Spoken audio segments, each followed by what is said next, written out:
And we are back. Welcome back to the Becoming Podcast, episode number 2.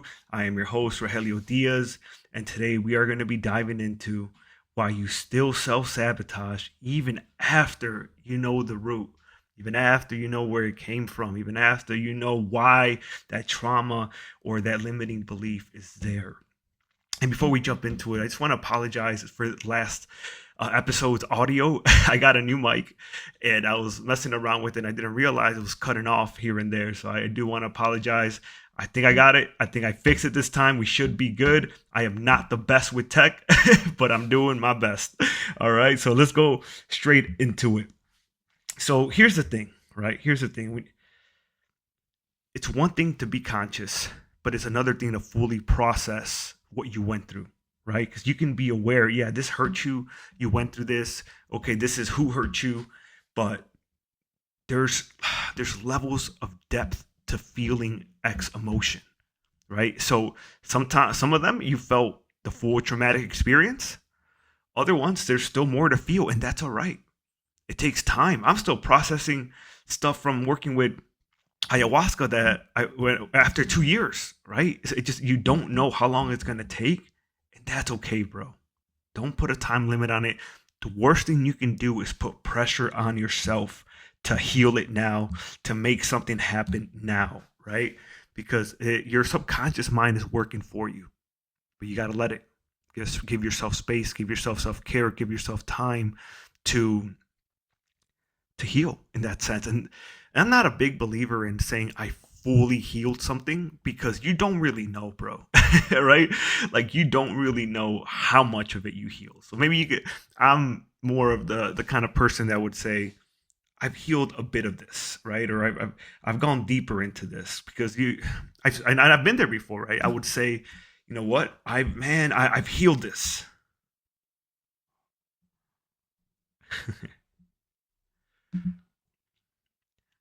Right? Like I would say, I've healed this, man, and that's the thing. Sorry, I thought it wasn't recording for a second. I was about to say, oh no, man, that would not be good. But one of the hardest truths I had to learn is that finding the root of your pain does not automatically free you. Right? Comment if you can relate to this. A lot of people know why they self sabotage, but they still keep repeating the same loops. Right? Relationships always come to mind. Um, you know that you shouldn't be with that person in that sense, right? But there's still more to uncover from what happened with the previous person, and it can be in friendships. There's so many. It relates to your life in every way, right? But here's the thing: you have a chance to stop the pattern, right? When you're in that situation where you're about to repeat it, and you become fully aware of what's going on, bro, that's your chance. That's your chance to speak up. That's your chance to do something different.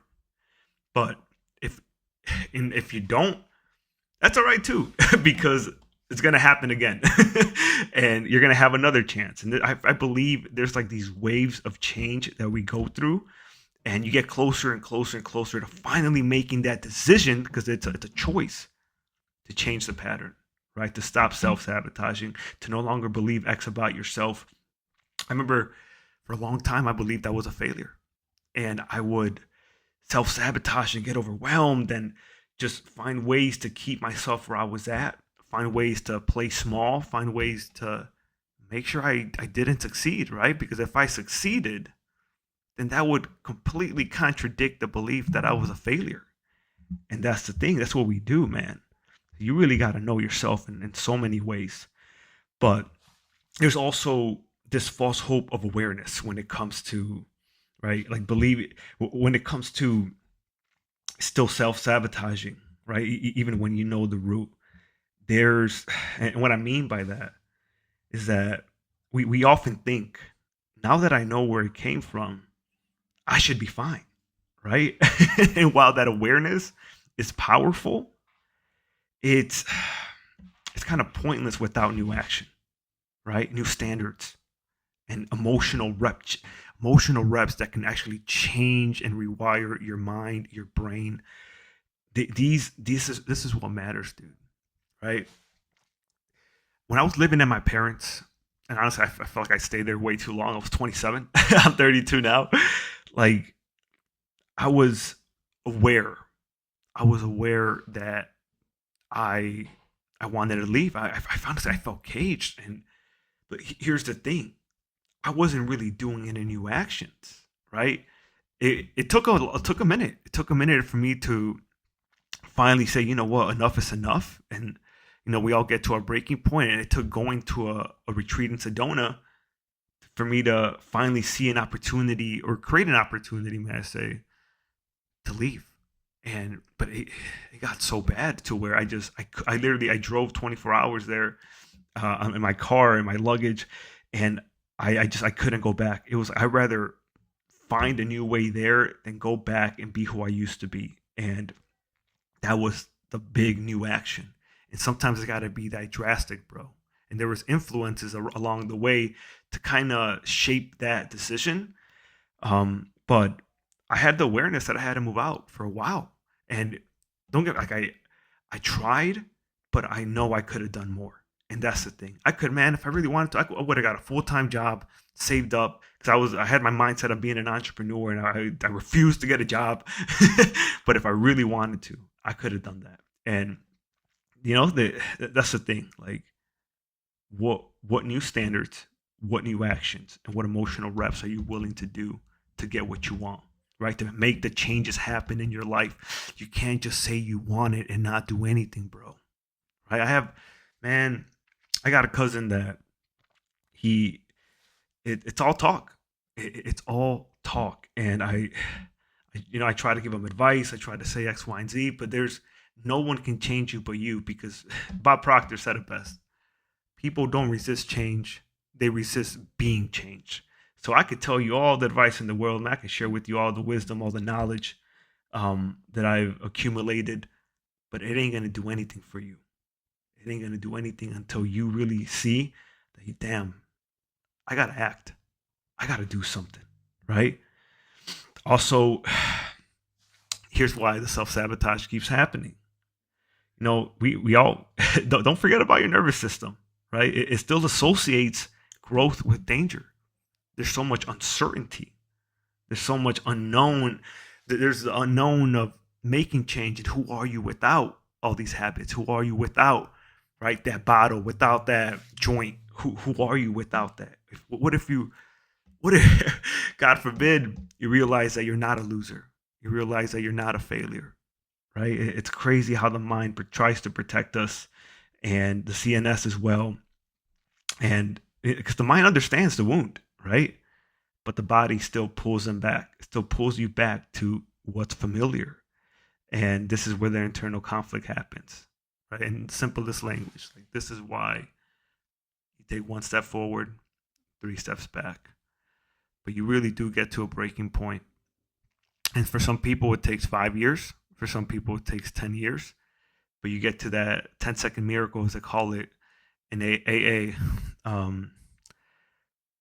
It takes 10 years for that 10-second miracle where you finally decide enough is enough.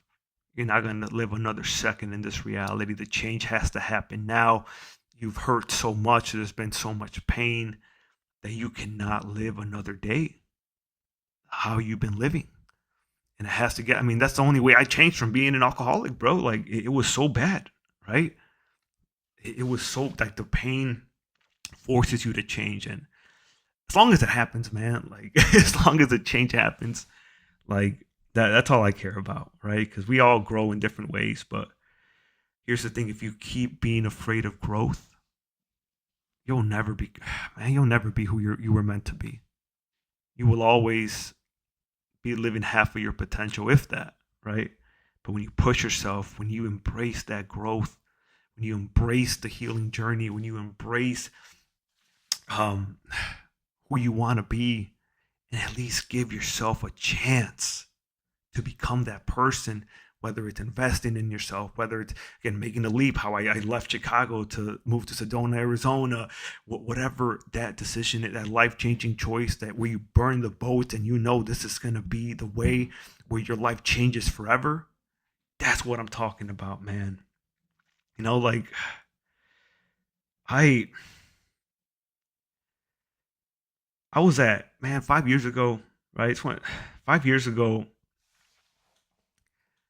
I knew I was I was living a mediocre life. I knew it. I knew I was comfortable at my parents. I knew I was going out too much and drinking too much and partying too much. I knew all of that intellectually, right? But that comfort destroys, man. I'm like, I didn't have to worry about bills. I didn't have to worry about my car payment. I was good, man. I was good. And that's the thing. It was too good. And also I was messing up my sleep schedule because before I was the person before I was in this stage of just partying and stuff. I was a personal trainer. I was driving an hour to my studio with my business partner, and I had a business partner. And before that, I was getting up at like 2 in the morning to drive an hour there for my first clients, like at 5 in the morning, and just get set up and stuff like that.